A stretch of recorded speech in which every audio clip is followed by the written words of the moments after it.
Hi, I'm Alice Antonelli, a Director of Advisory Services at Nonprofit Finance Fund. I'm excited to share with you the first video in a series about board best practices. And in this series, we will be focusing on best practices, particularly during a crisis. As you can imagine, boards are critical to an organization's success, and there are some practices that are important to ensure your organization is strong, healthy, and on course to providing meaningful impact. But do these best practices change during a crisis? Let's see. How does the board support the organization? First, let's talk about governance. Governance refers specifically to a set of rules, controls, and policies put in place to guide a nonprofit toward achieving its goals.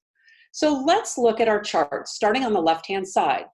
Board members will guide big decisions. So for instance, determining the mission and purpose of the organization, also decisions such as whether to close down or merge, or to move to another state.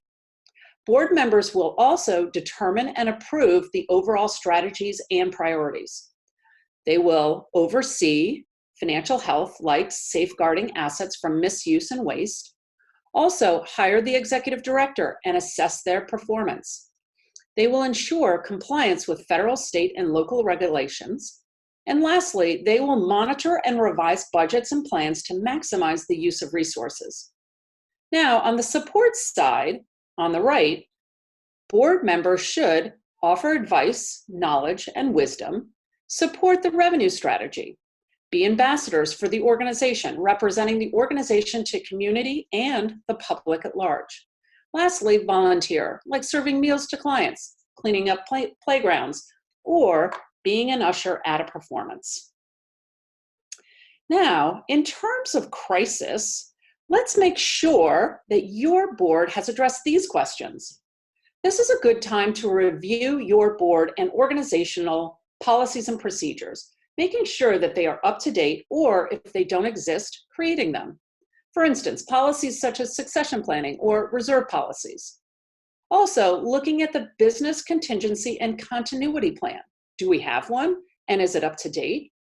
In addition, we should think about creating a crisis or risk committee to evaluate the crisis on a regular basis. And lastly, please remember separation of duties. Staff are the doers and board provides oversight.